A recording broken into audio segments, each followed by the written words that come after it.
Pernahkah Anda tiba-tiba merasakan nyeri di dada dan akhirnya timbul kekhawatiran terkena serangan jantung? Tenang saudara, mungkin nyeri dada Anda karena masuk angin biasa atau gangguan otot dada biasa.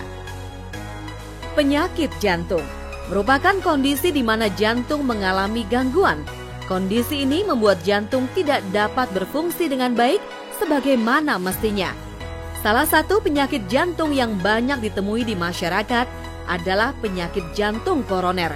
Lantas, apa ya penyebab dari penyakit jantung koroner? Akan dibahas secara tuntas oleh Dr. Kurniawan Iskandar Syah, spesialis jantung dan pembuluh darah di segmen kali ini. Penyakit jantung koroner adalah suatu kondisi di mana terjadi penyumbatan pada pembuluh darah yang kita sebut namanya pembuluh darah koroner. Pembuluh darah ini bertugas untuk memberikan suplai oksigen pada otot jantung.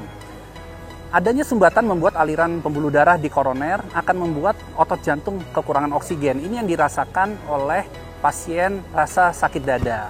Dan tentunya dengan adanya penyakit jantung koroner akan membuat pasien beresiko untuk terjadinya serangan jantung. Nyeri pada bagian dada memiliki penyebab yang beragam, mulai dari adanya gangguan pada otot dada atau adanya gangguan pada paru-paru. Namun nyeri pada bagian dada sering dikaitkan dengan serangan jantung. Lalu bagaimana ya membedakan antara serangan jantung dan sakit dada biasa? Jadi penyakit jantung, khususnya penyakit jantung koroner, itu ada dua. Satu adalah penyakit jantung koroner yang stabil, dan yang kedua adalah penyakit jantung yang tidak stabil atau kita sebut sebagai serangan jantung. Nah, penyakit jantung yang stabil biasanya nyeri dadanya khas, menjalar ke rahang bawah, kadang-kadang rasa tercekik, dan bisa menjalar sampai ke ujung-ujung jari. Dan biasanya diawali oleh suatu aktivitas. Dan biasanya sakit dadanya akan hilang apabila aktivitas itu dihentikan. Dan nyeri dadanya biasanya kurang dari 10 menit. Nah, beda kalau serangan jantung. Kalau serangan jantung, nyeri dadanya biasanya pada saat istirahat. Dan biasanya nyerinya lebih dari 20 menit. Dan pasien akan merasakan rasa yang sangat tidak enak. Ada benda yang tertindih di dadanya. Dan biasanya akan mengeluarkan keringat dingin, mual, dan muntah. Jadi sangat beda antara penyakit jantung koroner yang stabil dan penyakit jantung koroner yang tidak stabil. Sakit dada biasanya bukan hanya karena jantung, tetapi bisa juga organ-organ lain. Paling banyak 30% sakit dada yang datang ke rumah sakit itu biasanya karena yang kita sebut sebagai GERD atau gastroesophageal reflux disease. Selain itu juga yang paling banyak adalah karena muskuloskeletal, jadi nyeri karena otot-otot dan tulang-tulang. Tetapi ada organ-organ lain juga yang bisa membuat nyeri pada dada, misalnya emboli paru, ya, atau infeksi pada paru. Dan yang paling bahaya nyeri pada dada adalah adanya robekan pembuluh darah besar yang disebut namanya diseksi aorta. Jadi nyeri dada sangat banyak organnya, bukan hanya jantung tetapi bisa juga organ-organ yang saya sebut seperti tadi.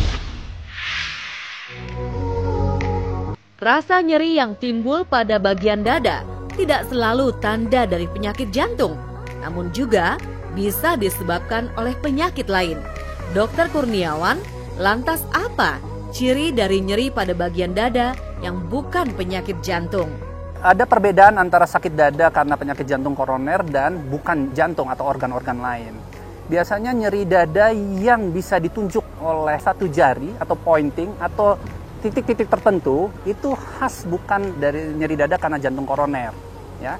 Nyeri dada yang berubah bisa menambah sakit atau berubah menjadi tidak sakit dengan perubahan posisi itu bukan karena penyakit jantung koroner. Jadi misalnya kalau kita menekukan badan, tambah sakit, itu khas bukan dari penyakit jantung koroner. Nah, jadi seperti itu salah satu ciri-ciri perbedaan antara sakit dada karena penyakit jantung koroner atau karena organ-organ lain.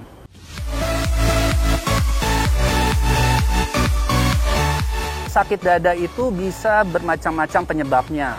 Memang yang harus kita pikirkan utama adalah penyakit jantung koroner, tetapi banyak organ-organ lain yang bisa menyebabkan sakit dada.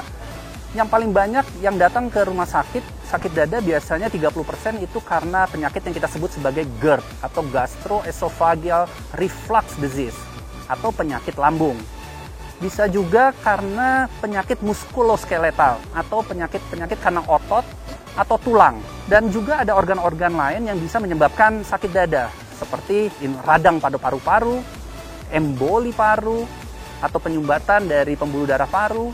Dan yang paling bahaya adalah nyeri karena robekan dari pembuluh darah besar aorta atau yang kita sebut sebagai diseksi aorta.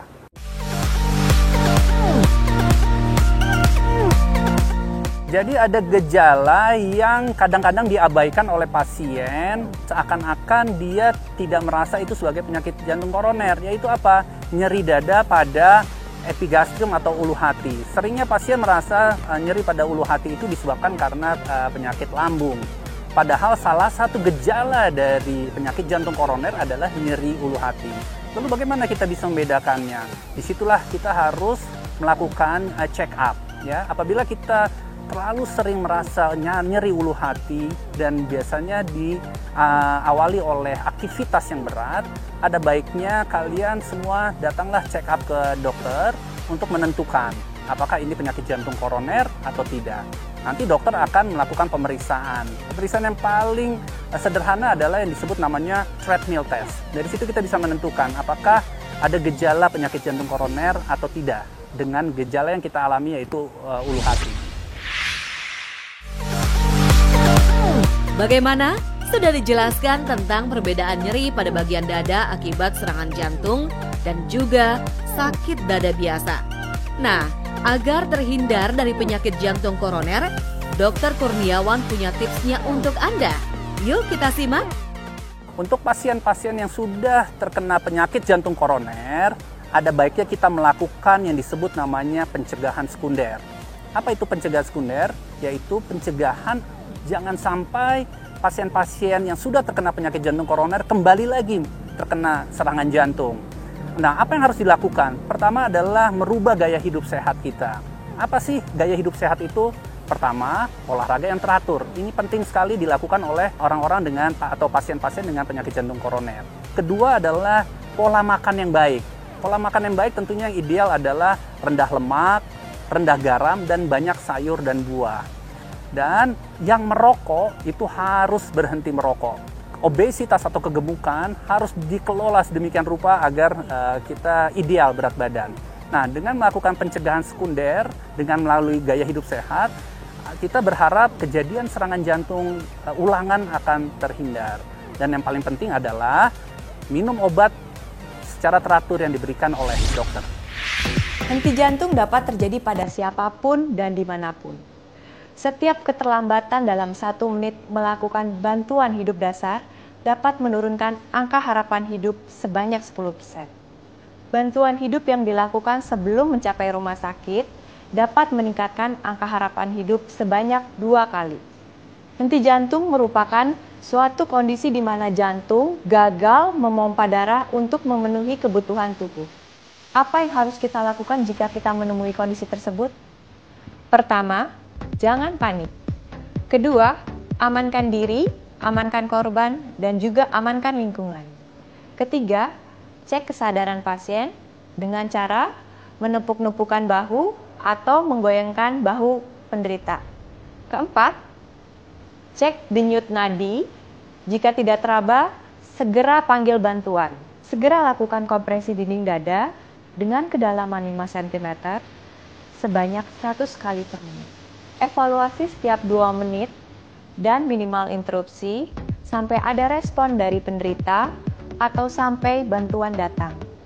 Lakukan kompresi dinding dada dengan kualitas yang baik, yaitu dengan kedalaman 5 cm sebanyak 100 kali per menit dan membiarkan dinding dada untuk mengembang di antara kompresi tersebut. Sayangi jantung Anda dengan olahraga rutin, jaga pola makan, istirahat yang cukup, dan hindarilah stres.